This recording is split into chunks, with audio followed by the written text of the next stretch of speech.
Good morning, everybody. The focus of the lesson today is on potential. And throughout the week, if I've been reading about it, it really aroused me to a point where it became mind-boggling. Because potential literally is that which is not, but can be. And that is basically our future. Everything from this point forward is just pure potential. Anything can happen. We can pretty much predict what might happen, yet potential is that realm of the unknown, that realm of the possibilities available to each and every one of us. When we die, according to traditional Christianity, we have the potential to go to heaven or to go to hell. And such was the case of a fellow who made his transition, and he found himself at the pearly gates talking to St. Peter. St. Peter pulled his name up in his big book, and he was going through it, and he said, "You know, I can't find a single good thing that you did your entire life." As I go over this book, and I don't see anything in which you were a beneficial presence. And the guy says, wait a minute, that's not true. A young woman walked into Lars's tavern, ordered a sarsaparilla, and shortly after that, some wily cowboy came in, sat down next to her, and started flirting with her. He then put her arm around her, and even though she tried to get away, he held her tight. Well, I got up, and I went over, and I told that wily old cowboy, you know, you take your arm off her right now, you lily-livered yellow chicken, and if you don't, something's going to happen. And St. Peter said, wow, I don't have that in my book. When did it happen? He's about 10 minutes ago. Okay. Anyway, we're going to talk about potential today, and potential is everything. The biggest reason we don't exercise our potential like we do is because we believe in something greater than our potential. We believe in limitations, those limitations that have been put on us, and we all have them to some degree in regards to how happy we can be, how worry-free we can be, how successful we can be. We all have limitations, and when we believe those, it creates a barrier between what we want, the potential we have to get it. Some researchers, I really find this interesting, some researchers do work comparing different things in nature to the human condition. And they're able to find things in all different places in nature that identify with conditions that humans have. And one such lowly little creature they studied was the flea, a common flea. Well, fleas have this incredible power to jump 100 times higher than their height. Now, fleas are only 1/10 of an inch long, so 10 times that is an inch, so it's not that big of a deal, but to the flea it is.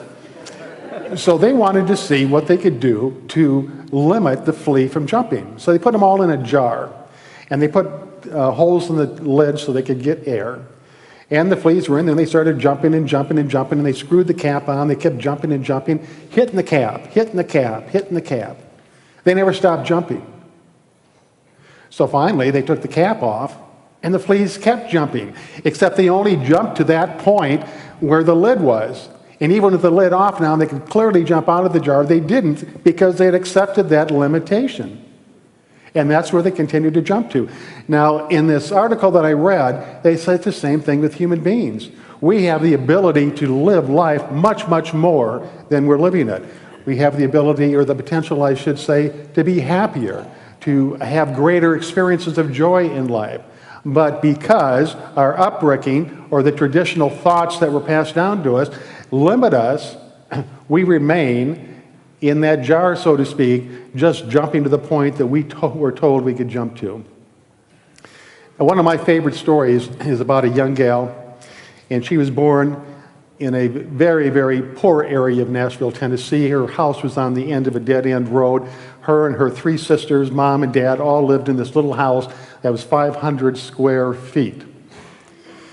Well, things went on as things went on, and they, because the girls didn't know any difference between rich or poor, they just lived their life and things seemed to be okay. Well, when this one little girl was 13 years old, her mother didn't come home one night with no reason, no explanation, and she never came home again. She left, abandoned the kids. The father had to take 2 jobs, so he was now working the night shift at a shoe factory, and the girls were left alone. The one little girl that I'm talking about became kind of the caretaker of the other 3, and she took care of them. Their aunt and grandmother made sure they got up and went to church every Sunday, but there they were in this impoverished area with no mother and a father that was long distance. So when I think about that, I wonder, what is that person's potential? Is it the same as if she would have had every privilege and had all the money that she needed so she could go about her life and reach higher levels of education? What is her potential at that point?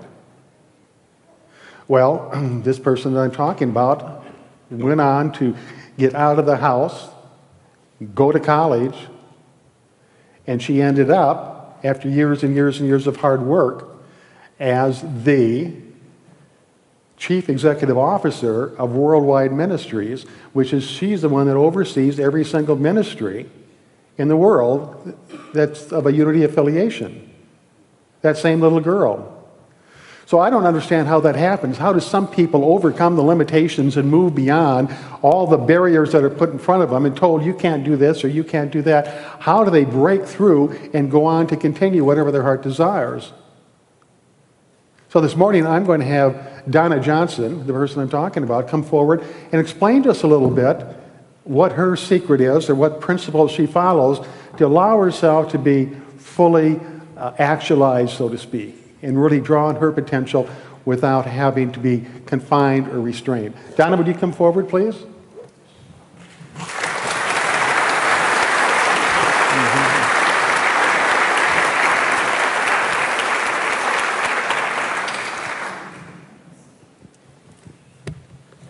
Thank you for joining us today. Many of you might not know, but Don and I are very good friends. We've been hanging out together for over 10 years. I've come to know a lot of things about her and her life that I have a great deal of inspiration for.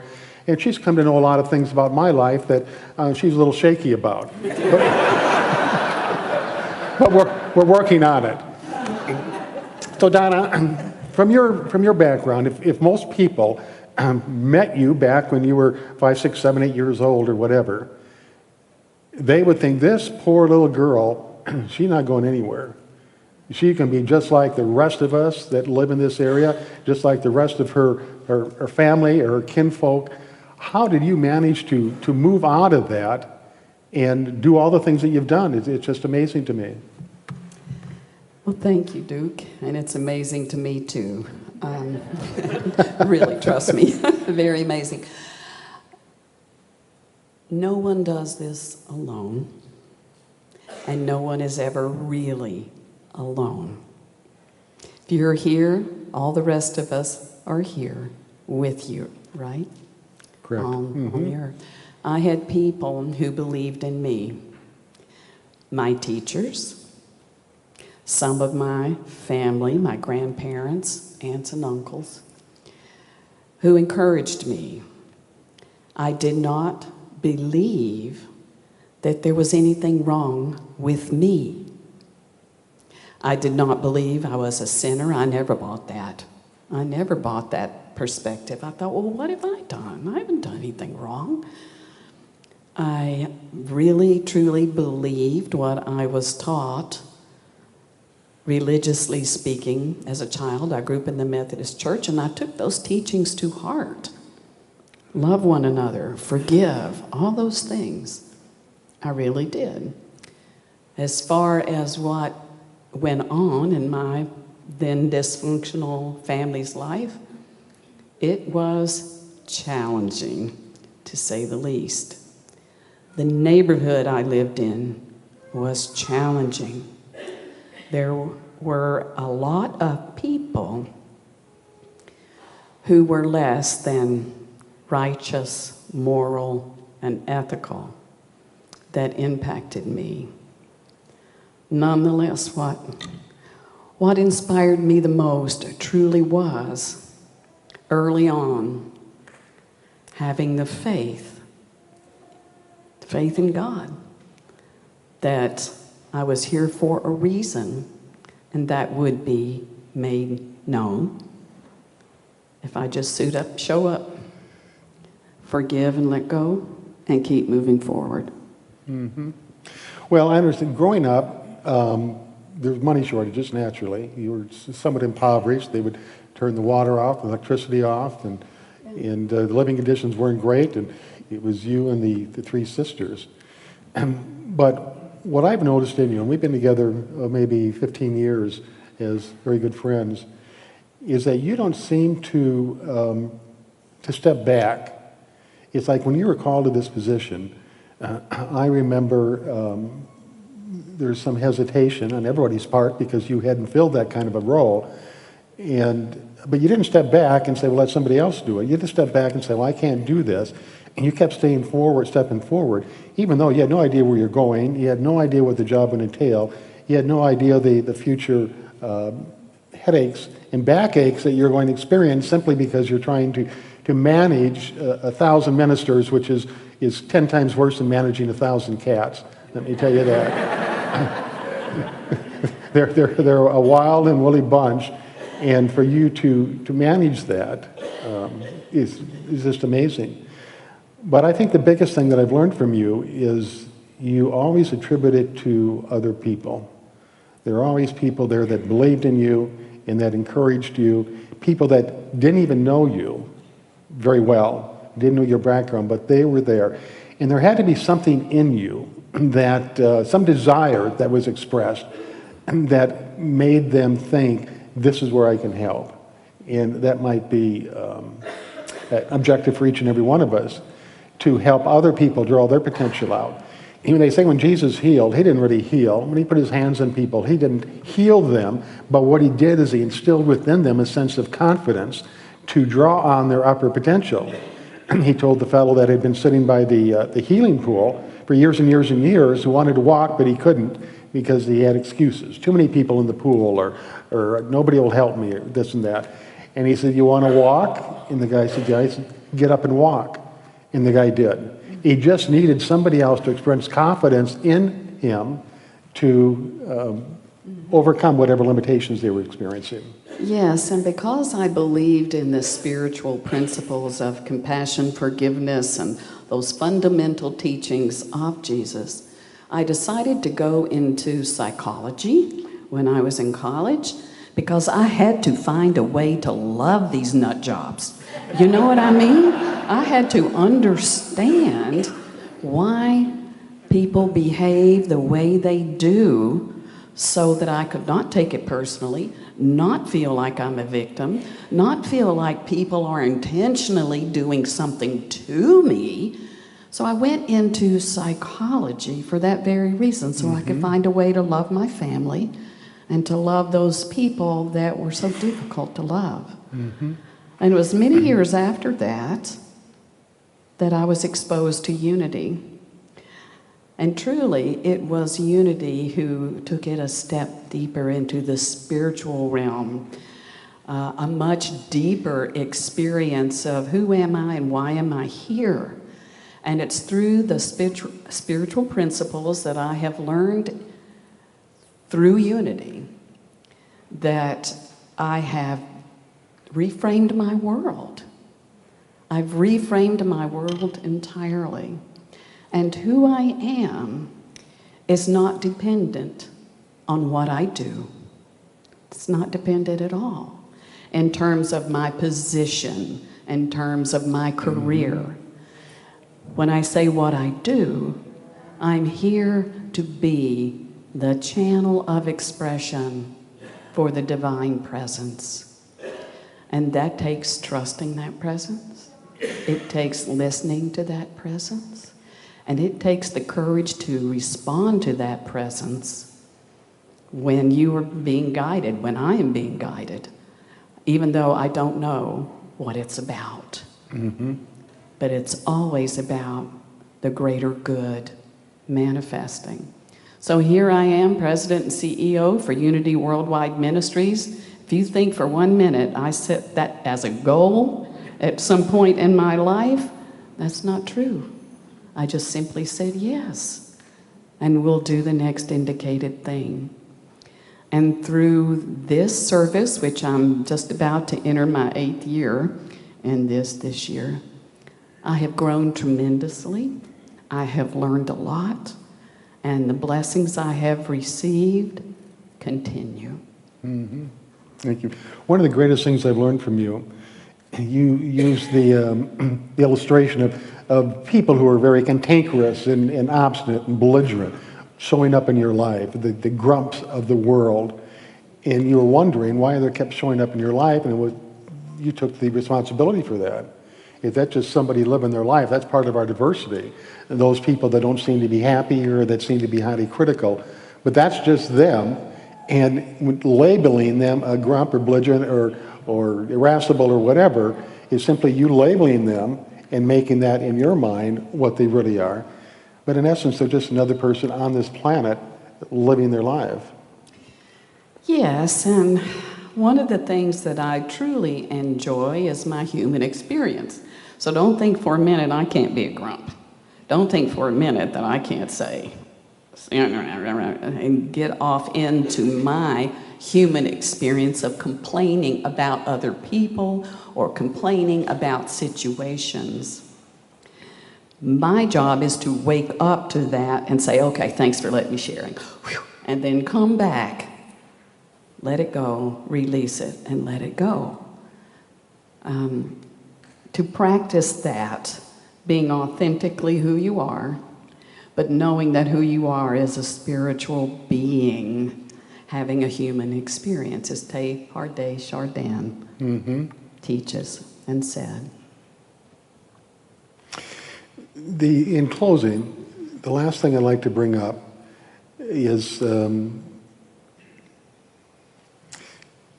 objective we have as souls coming into Earth for a human experience. And there's 8 billion people on the planet, hundreds of millions of different life forms. It is filled with chaos and confusion and activity and events, and everybody's different, and everybody's going here and going there. The life on Earth is set. It's just doing its thing. And all we're called on, from a spiritual perspective, is just to find our place where we fit into that active, busy world in a beneficial way, where we're not in there complaining about this or complaining about that, because life is just what it is. It will change, it will evolve, but that's in baby steps. And no matter how much pressure we put forth, we cannot have a lasting change in another person unless they're awakened to the idea that they need to change for their own good. And so that brings me to the point of thinking every day how incredibly grateful we should be just for living in this world. And there are problems, there's challenges, bad things happen, no doubt about it. But when you leave here today and you just look around at this earth that we live on, and you look around at the people walking up and down the streets having fun, and you stop and think about all the pleasures that you have available to yourself, it's really pretty incredible. This is like the best thing going. Yeah, it is the best thing going. And do you think about the 8 billion people, and then you think of the very few people you actually meet and see? I don't know anyone who's going to meet all the 8 billion. So whoever you are seeing, whether it's your closest family and friends, or an acquaintance, or a casual introduction, or just somebody you pass on the street corner and have just a momentary conversation, there's something about that experience that will bless you if you are open and receptive to Spirit, recognizing that everything 100% is a divine presence manifesting in some way for our benefit. It is absolutely awesome. Even the ugly part, even the painful part, that we are even here at all is a holy miracle. And I am grateful. And I am happy, even when I'm not, because I know the truth that makes me free. We hear a lot about potential. All the years I was growing up, you have more potential, you have more potential. And then we study it here at Unity, that the potential that we have to grow, to succeed, to gain more material possessions, to become whatever we want to become. Potential.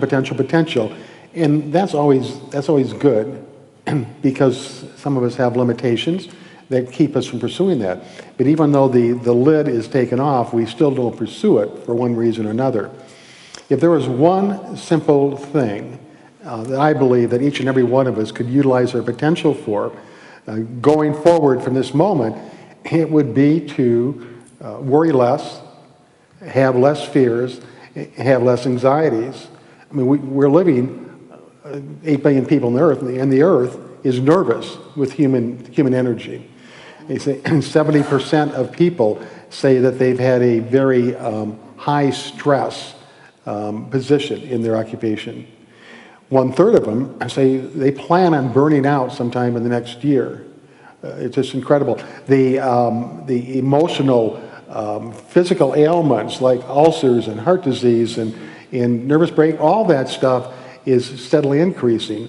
And simply because we worry, we fear, we're so anxious about what's going on, when it's just life moving forward at a snail's pace, like it has been for 14 billion years. So, if God be for you, who or what could be against you? Because there's only one presence and one power, and that is the divine presence and power. Right? Mm-hmm. And that is a positive, evolutionary presence. So we decree a thing, and it becomes so for us. It becomes so for us because that is the lens through which we are viewing our experiences and our consciousness. That's how it becomes so. I decree a thing, and it becomes so. Because the universe always says yes. For God so loved the world, God always says yes. So if you want to create negativity, stress, fear, and doubt, keep criticizing other people, keep blaming yourself, keep shaming, and that's what you create. You create a powerless life full of strife.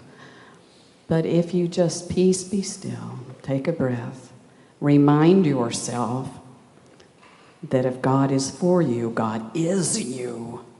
What in the world could ever truly limit you? No thing. Would you please share with us one more story before we close? And that's about the 2 eggs. The what? 2 eggs. The 2 eggs. Okay. So, one Easter. After Easter, I had 2 eggs left over, and they were on my kitchen counter. And I'm looking at them, and I'm thinking, oh, when in the world am I ever going to be hungry enough to eat those 2 eggs? And then I began to muse about how marvelous an egg is and how much potential an egg has. A potential can be food. It can be decorated for Easter. It can be food. And on the other end, it can become a living egg. A lot depends on the circumstances, the outer circumstances. But whether or not it becomes a chicken depends on whether or not the interior of the egg is fertilized. If it were up to me, I would be a chicken, not an egg. I would be the chicken, reaching into the fertile inner resources in order to transform my life from the potential, break through the shell of limitation to become a chicken. A chicken that continues to fertilize or give birth to other eggs and more potential and more life. It depends on how I respond to the outer by cultivating my inner resources. Mm-hmm. So in that egg analogy, I mean, I know eggs out there that are scrambled. And there's some eggs that are hard-boiled. Yes. And there's some eggs from the 60s that are fried. Yes. Yes. All true. But yes, to realize that we have that greater source of life expression within us and to become what we're meant to be, just like within the walnut, there is that divine design for it to become an oak tree. And the lowly caterpillar that you see shuffling along the ground has the potential to become the butterfly. And as Jesus said, if God did this for all of that, just think what he can do for you. Yes. Yeah. Well, thank you very much for coming. And My joy. I hope you come back and visit us again soon. I think I will. Okay. Thank you. Donna Johnson.